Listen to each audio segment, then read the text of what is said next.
Killer whale सहित stunt करुथिबा बेले Marin trainer को मृत्यु वीडियो हेउची भाइराल। एबे खोलिची रहस्य सोशल मीडिया रे एक वीडियो खूब भाइराल हेउछि जेउथिरे दाबी करा जाइछि जे जेसिका राडक्लिफ नामक जने सामुद्रिक प्रशिक्षक को एक शो समय पानी भितर टाणी नहीं एक orca हत्या करियोछि। एही वीडियोटी टिकटॉक फेसबुक एवं एक्स रे लक्ष लक्ष थर देखा जाउथिला एवं लोकन को आश्चर्य करिथिला, किंतु वास्तवता संपूर्ण भिन्न थिला। अनेक तथ्य जांच करी प्लेटफॉर्म निश्चित करिसंती जे एही संपूर्ण वीडियोटी एआई प्रजुक्ति विद्या व्यवहार करी सृष्टि करा जाइयोछि एवं यह कौनसी प्रकृत घटना उपरे आधारित नुहे।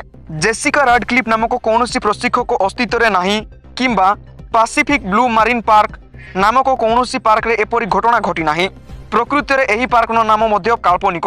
वीडियो रे देखा जाउथिबा तरंगर गति मझिरे थिबा अद्भुत विराम एवं स्वरर स्वर सबुकिछि कंप्यूटर द्वारा जेनेरेटेड होइथिबा जणा पड़ी अछि। फोर्ब्स एवं दि इकोनॉमिक टाइम्स भली प्रतिष्ठित गणमाध्यम रिपोर्ट अनुसार जदि एपरी घटना वास्तव जीवन में घटी था तेबे यह अंतर्जातीय शिरोनामा पालिटी था, जेपरी कि 2010 रे सिवाल रोड रे डॉन ब्रांच एवं 2009 रे अलेक्सिस मार्टिनेज को मृत्यु।